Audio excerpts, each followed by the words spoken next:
Et nous sommes de retour au plateau pour la suite de cette émission. Nous abordons notre deuxième sujet. Nous parlons à présent de la Côte d'Ivoire. Mamadou Rawa Gassama présente ses excuses au président. Le membre du CNT, Conseil national de transition au Mali, arrêté à Abidjan en Côte d'Ivoire le 2 juillet, toujours en détention dans ce pays voisin de son pays, le Mali. Mamadou Rawa Gassama est accusé de plusieurs faits dont offense au chef de l'État à cause des propos virulents qu'il a tenus sur le président Ouattara en 2022 au temps de cette crise entre la Côte d'Ivoire et le Mali. Mamadou Rawa Gassama, dans un déplacement privé pour des funérailles en Côte d'Ivoire, a été finalement arrêté à l'aéroport d'Abidjan. Il présente ses excuses au président Ouattara. Une lettre avait circulé sur les réseaux sociaux, difficile de l'authentifier pour le moment. On ne sait pas si c'est la vraie version, mais sa défense confirme qu'effectivement le député a écrit au président Ouattara pour lui présenter ses excuses. Nous en parlons avec nos invités. Je commence par vous, Daimou Bodi. Un député, ou du moins un membre du Conseil national de la transition, qui dans les temps forts de la crise entre la Côte d'Ivoire et le Mali s'est prononcé de manière virulente à l'endroit d'un président étranger. Malheureusement, il se retrouve dans ce pays, il est arrêté, il est obligé de ravaler sa salive.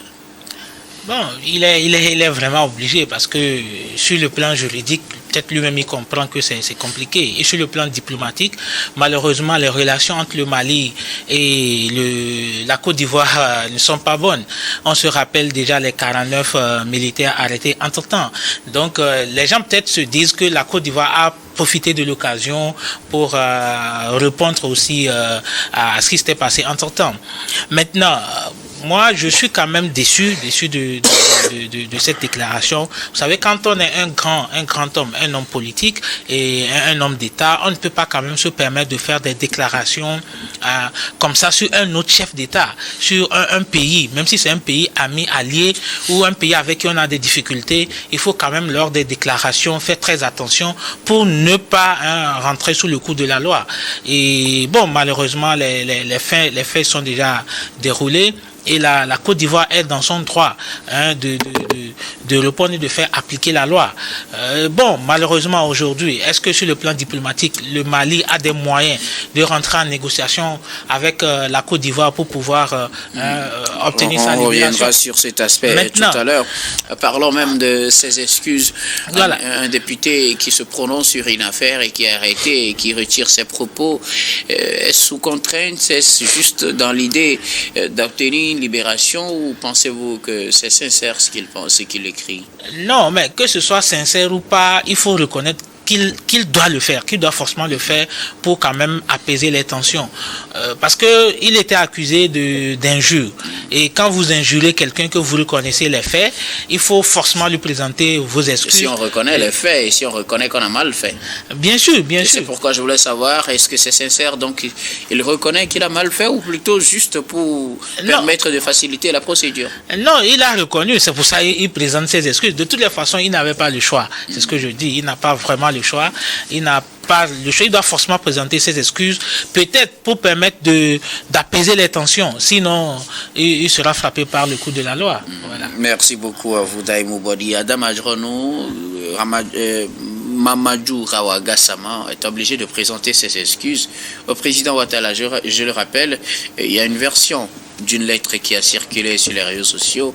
Difficile de savoir si c'est la bonne version.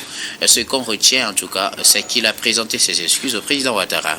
Non, son avocat l'a bien dit. C'est vrai qu'il a présenté ses excuses, mais la version qui circule sur la toile n'est pas celle-là que le député aurait donc émise.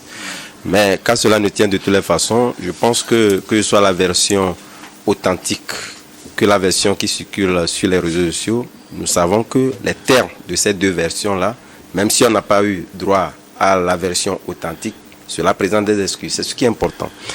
Mais ce qui, en tout cas, de mon point de vue aujourd'hui, cela rappelle en tout cas des situations, vous l'avez dit tantôt, parlant donc des écarts de langage de monsieur Mamadou Gassama vis-à-vis du président Ouattara, puisque nous savons depuis des lustres que la Côte d'Ivoire et le Mali entretiennent des relations assez houleuses, Mais justement, lorsque vous êtes un homme d'État, un homme politique, il faut dissocier en réalité l'activisme de votre personnalité politique. Ce qu'on n'a pas constaté vis-à-vis de Mamadou Gassama, et malheureusement, c'est ce qui le rattrape aujourd'hui. Parce que, vous savez, lorsque vous êtes activiste, vous avez une aisance. Et là, je pense que c'est vrai, même si on nous a dit qu'il y aura donc un procès naturellement, on ne sait pas ce qu'il en serait, mais ce qui est sûr de toute évidence, il serait très difficile de pouvoir, en tout cas, prendre des termes d'un jugement qu'on aurait pu consentir à un activiste vis-à-vis d'un homme politique. Tout simplement parce qu'il n'a pas su dissocier ce manteau d'homme politique. Parce qu'aujourd'hui, malheureusement, comme vous le constatez, lui-même, il est obligé de ravaler donc ses salives. Ça veut dire quelque part que c'est un homme qu'à jamais on ne prendra pas au sérieux. Ça veut dire que ce n'est pas un homme politique affirmé, fait. En réalité, quelles que soient les situations, de toutes les façons, vous savez que... Vous auriez aimé qu'il ne présente pas ses excuses? Non, aujourd'hui, il n'a pas le choix. Mais malheureusement, je dis, aujourd'hui, ce qui rattrape Mamadou Gassama devait inspirer en réalité les hommes politiques. Puisque je pense que c'est un mouvement qui continue. Parce que c'est un député, même s'il n'est pas élu comme tel, le Conseil de transition au Mali fait office d'Assemblée nationale. Et justement, lorsque vous êtes dans cet espace-là, vous êtes hautement politique. Puisque l'Assemblée nationale, c'est le lieu hautement politique de chaque État. Et justement, parce que peut-être, en prenant, en tout cas, faire cause pour, en tout cas, être dans ce comité qui fait office d'Assemblée nationale, on n'a pas mesuré en réalité la responsabilité qui nous incombe. Est-ce que vous voyez? Donc moi je pense que c'est cette responsabilité non mesurée qui a conduit donc à ces écarts de langage malheureusement qui rattrapent l'homme aujourd'hui. Donc moi je me dis aujourd'hui il faudrait quand même que les hommes politiques qui soient donc de la Côte d'Ivoire, du Mali et dans d'autres pays également savent véritablement que lorsque vous portez le manteau politique, vous devez avoir raison gardée dans vos prises de parole. Parce que la parole politique, elle est là. Et la parole d'un citoyen lambda est également là. Et je pense qu'il a pris la mauvaise option. Et aujourd'hui, malheureusement, il est en train de payer les pots cassés. Parce que aujourd'hui, si c'était qu'il était donc dans une mission officielle, il aurait pu dire que voilà, il y a son pays qui aurait donc intervenu d'une manière ou d'une autre. Malheureusement, le pays ne se prononce pas. Il est obligé de pouvoir donc faire face à ses propres malheurs. Merci beaucoup. On reviendra tout à l'heure sur la position du Mali. Gabin Adjao, Mamadou Hawa Gassama présente ses excuses au président Ouattara. Ouais, je ne suis pas surpris.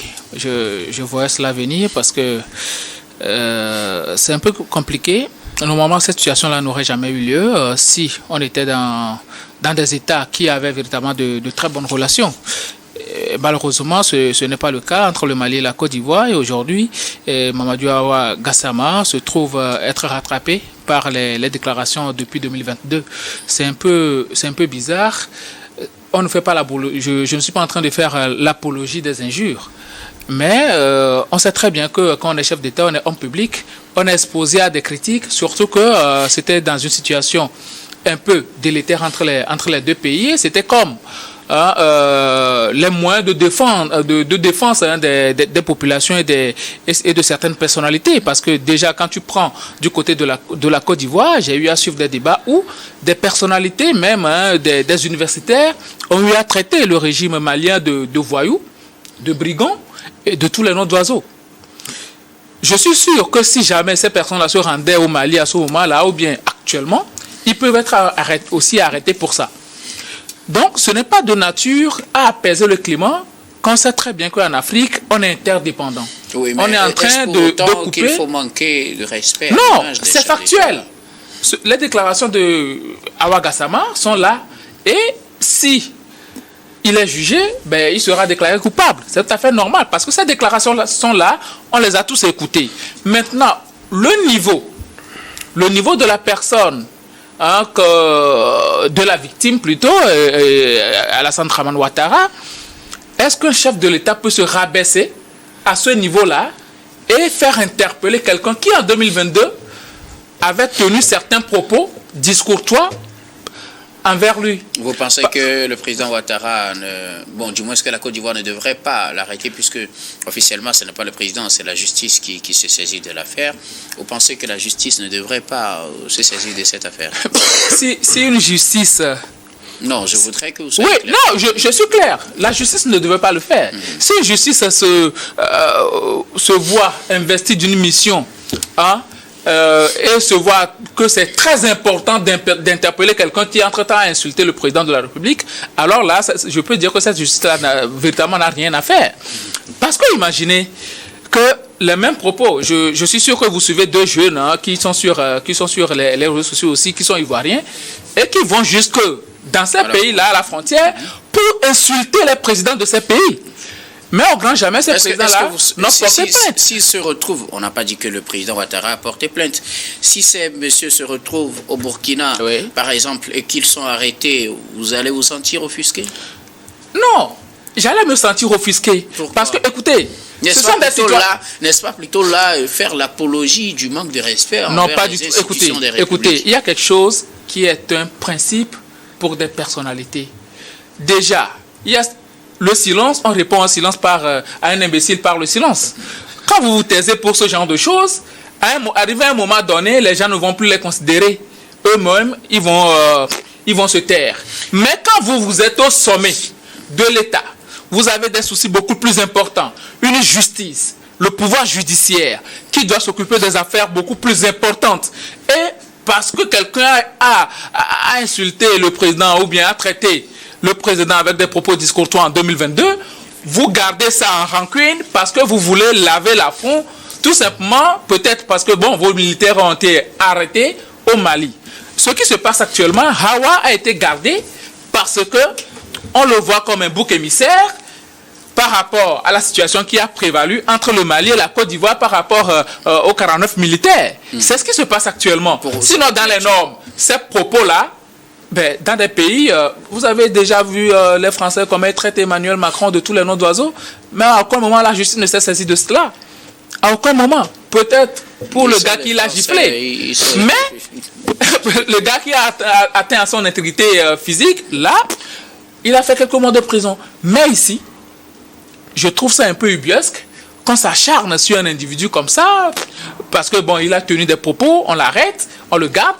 Maintenant, lui, il a présenté des excuses. C'est tout à fait normal parce qu'aujourd'hui, les relations entre le Mali et la Côte d'Ivoire ne sont pas au beau fixe pour que, par des canaux de diplomatie, on puisse arriver à le relaxer. Donc, il est livré à lui-même. Et sa seule défense, c'est son avocat aujourd'hui. Sûrement qu'il a reçu conseil auprès de son avocat de pondre une lettre d'excuse, ce qui est tout à fait normal. Ça veut dire que lui-même, il s'est accusé. Et là, il demande des excuses au président de la République ivoirienne pour que la situation soit beaucoup plus, comment je peux le dire, qu'on puisse le relaxer après. Parce que véritablement, moi, cette affaire-là ne peut pas être une affaire d'État, qu'on garde ça dans le frigo pour que quand la personne va se pointer, forcément, on va l'arrêter. Je ne suis pas sûr que c'est une bonne chose. Merci beaucoup. Je rappelle en tout cas que Mamadou Hawa Gassama est accusé d'outrage au chef de l'État, injure via médias et réseaux sociaux, incitation à la haine et à la déstabilisation des institutions et puis fausse déclaration, puisqu'il avait dit aussi qu'il avait des preuves que le président Ouattara était contre, je ne voudrais pas utiliser les mêmes termes. Par rapport à la déstabilisation, quand tu écoutes les propos de Mamadou Hawa Gassama, où se trouve déstabilisation dans ça? On parlera de ça quand la justice se prononcera lors du procès. On verra l'appréciation. Il y avait des opposants maliens en Côte d'Ivoire qui avaient tenu des propos beaucoup plus graves contre le Mali. Gabin Adjaro, je reviendrai à vous, puisque s'il faut parler de ça, je rappelle aussi que dans d'autres pays, il y a des gens qui sont arrêtés pour avoir tenu de tels propos contre les chefs de l'État. Donc je pense que en voulant faire des comparaisons, on risque de sortir du cadre normal. Merci beaucoup à vous en tout cas pour cette position. Daïmou, ce que je veux savoir, on le disait tout à l'heure, le procès aura lieu en décembre et M. Gassama sera peut-être jugé pour ces faits. Alors, jusqu'en décembre, quelle est la conduite à tenir? Doit-on s'attendre à une diplomatie de couloir? On sait qu'au moment où il est arrêté, le CNT est en vacances et puis ils avaient clôturé en tout cas leur session.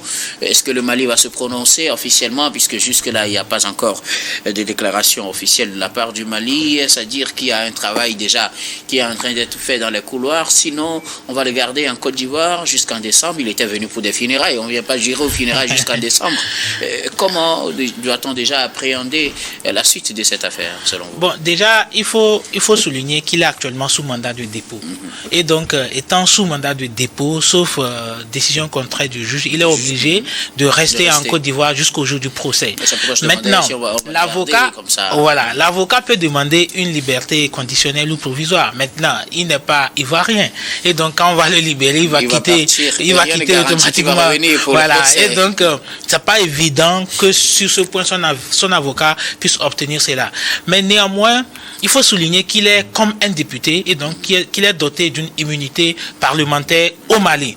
Et donc, l'État malien a obligation de le protéger. C'est une obligation parlementaire. C'est-à-dire, aujourd'hui, un parlementaire d'un pays arrêté dans un autre pays, ce pays est obligé. C'est l'institution du pays qui est arrêtée. C'est l'institution qui est engagée là-bas. Même s'il n'était pas en mission officielle, même s'il était en visite privée, étant donné qu'il jouit de l'immunité parlementaire malien, le pays, c'est-à-dire le Mali, a l'obligation de vraiment protéger son citoyen. Maintenant, ici, cette protection ne doit pas se faire par force, elle doit se faire par des négociations et par une diplomatie. Maintenant, étant donné que la diplomatie a été rompue entre le Mali et la Côte d'Ivoire, c'est compliqué. Mais néanmoins, je pense que les Ivoiriens doivent aussi se rappeler qu'au-delà de toutes les réalités, les Maliens, après des négociations, ont accepté libérer les 49 militaires, entre-temps qui étaient aussi en infraction de l'autre côté du Mali. Donc, le Mali peut-être peut engager ou solliciter un médiateur, peut-être revenir vers le médiateur togolais, pour pouvoir entrer en négociation avec l'État ivoirien pour la libération de leurs citoyens, sinon de leurs représentants. Le Mali, je le répète, a l'obligation, parce que c'est un membre du Conseil national de transition, il jouit de l'immunité parlementaire. Maintenant, c'est peut-être que la Côte d'Ivoire aussi veut négocier certaines choses avec le Mali, et donc le fait de l'arrêter. Ça servira de pièces d'échange. Voilà, il se pourrait. Vous savez, en politique, il y a ces jeux d'échange là qui se font. Mais je suis certain que les choses vont bien se passer. Et les juges, ils savent pourquoi ils ont mis le procès jusqu'en décembre, pratiquement 5 mois. Et donc, c'est pour vraiment pousser le Mali à aller beaucoup plus vite. Aujourd'hui, le Conseil national de transition, c'est-à-dire ceux qui représentent le Parlement ivoirien, ils sont actuellement en fin de session. Donc, ils sont obligés de convoquer une session extraordinaire pour pouvoir vraiment activer l'appareil diplomatique de l'État malien pour pouvoir obtenir très rapidement la libération de Mamadou Gassama. Il faut aussi rappeler que dans sa région, la région qu'il représente au sein du Conseil national de transition, il est très populaire dans sa région. C'est un homme très influent dans sa communauté. Donc le Mali actuellement n'a pas besoin d'un soulèvement populaire ou n'a pas besoin d'une situation qui pourrait envenimer les choses. Donc j'espère vraiment que l'État malien vont entrer en négociation dans les couloirs. Peut-être qu'ils le font déjà. Il se pourrait même que ce soit les autorités maliennes qui ont conseillé à Mamadou Gassama de présenter des excuses publiques au président Ouattara, ce qui leur permettrait derrière, lorsqu'ils vont entrer en négociation, de faciliter les choses. Merci beaucoup à vous, Daïmou Boli. Adam Ajronou, à quoi doit-on s'attendre? Il est arrêté, il vient de présenter ses excuses, et alors il va être gardé jusqu'en décembre, puisque le procès aura lieu en décembre. Est-ce que le député qui est venu pour des affaires familiales, est-ce qu'on va le garder jusqu'à décembre? On ne vient pas quand même pour un enterrement pour y rester pendant plusieurs mois. Non, j'ai un doute très fort. Vous savez, il y a plusieurs canaux de négociation pour arriver à sa libération. Même si le pouvoir central de Bamako n'y est pas convoqué, je pense que le Parlement malien a plusieurs canaux de négociation. Vous savez, la diplomatie parlementaire est très active aujourd'hui dans nos États. Et justement, en tout cas, le Parlement du Mali seul suffit quand même à arriver à des issues heureuses concernant dans ce dossier-là, dont moi je n'en doute pas très fort. Mais je pense que ce sont des pressions assez dissuasives. Et comme je l'ai dit, et permettez que je rebondisse un peu sur un aspect évoqué par Gabin, en disant que c'est vrai, lorsque vous mesurez, parce que quelque part, il faut dissocier, je reviens sur cette question-là. Vous prenez les politiciens français parlant d'Emmanuel Macron. Regardez, lisez bien entre les lignes. On n'extrapole pas jusqu'à aller à des niveaux donnés. Sur la gouvernance, sur la gestion du pays, c'est normal. On peut débiter ce qu'on veut. Mais très souvent, on ne lit pas très bien ces aspects-là et on pense que c'est la même chose. Et aujourd'hui, lorsque vous prenez certains politiciens, ils arrivent véritablement donc à déborder et naturellement, lorsqu'il y a procès, on vous colle ces aspects-là, vous ne vous en sortez pas. Et justement, même en France, lorsque vous abordez des aspects allant jusque-là, le président a quand même droit de pouvoir donc intervenir, de vous interpeller, même si on ne va pas jusqu'à des sentences de privation de liberté, il a quand même le droit de pouvoir intervenir. S'il n'intervient pas, c'est justement cela fait partie de leur cadre, en tout cas d'expression.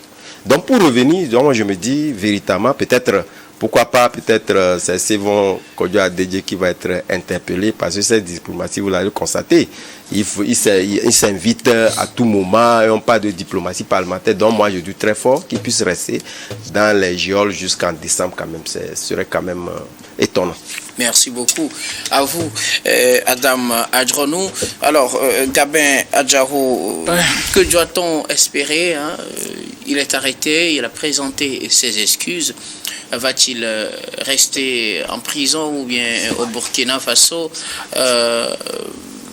jusqu'en décembre, ou bien on peut espérer que peut-être la Côte d'Ivoire prenne, ou bien le Mali prenne langue avec la Côte d'Ivoire, et que les deux pays, pour des actions, je ne sais pas, pour apaiser les cœurs, peut-être procèdent à sa libération, qu'on arrête cette affaire de procès, ou peut-être que l'intervention d'un pays tiers. Bon, la troisième option sera la meilleure, l'intervention d'un pays tiers, puisque entre les deux pays, les relations ne sont pas au beau fixe, pas du tout bon enfant. Donc du coup, on peut parler de l'intervention d'une tierce personne, peut-être encore le Togo, puisque c'est la plaque tournante des négociations en Afrique de l'Ouest et même en Afrique. La situation aujourd'hui, pour moi, c'est un peu bizarre, parce que dans les normes, dans l'espace CEDEAO, si on était encore dans une dynamique je rappelle que les deux pays ne font plus partie de la même communauté. Oui, voilà. Mais les faits, en 2022, les deux pays étaient encore dans le même espace. Donc, cette histoire-là, moi, ça, c'est un peu bizarre. Mais, quoi qu'il en soit, je me dis que bon, le monsieur sera relaxé. S'il est écouté par le magistrat du siège, le juge d'instruction, alors là, son avocat pourra introduire une demande de liberté provisoire. Maintenant, est-ce que ça va être accordé d'office? Je ne suis pas sûr, parce que la Côte d'Ivoire aujourd'hui cherche à se venger par rapport à cette affaire de 49 militaires là, parce que pour eux, ça constitue un affront que forcément ils doivent laver. Donc, raison pour laquelle ils vont s'acharner à garder Mamadou Awa Gassama en prison jusqu'à ce que une négociation soit faite et tout. Bon, n'oublions pas, il y avait eu des Ivoiriens qui avaient été arrêtés au Burkina Faso, mais qui ont été relaxés après négociation aussi. Donc, entre ces trois pays, la Côte d'Ivoire surtout avec les autres pays, c'est un jeu comme ça. La Côte d'Ivoire n'est pas en bon terme, de bon terme avec ses voisins, et les voisins aussi ne sont pas de bon terme avec la Côte d'Ivoire, même si lors de la dernière fête de Tabaski, on a constaté que les moutons maliens, les bœufs maliens ont encore transité vers la Côte d'Ivoire. Donc aujourd'hui, ce qui est beaucoup plus convenable est que forcément, il y aura une négociation d'une tierce personne entre la Côte d'Ivoire et le Mali pour pouvoir relaxer Gassama pour ses propos tenus. Bon, peut-être que le président togolais va jouer encore son rôle dans cette histoire-là. Merci beaucoup à vous tous pour vos contributions. Nous allons marquer la pause pour le journal, puis on reviendra tout à l'heure pour la suite de cette émission.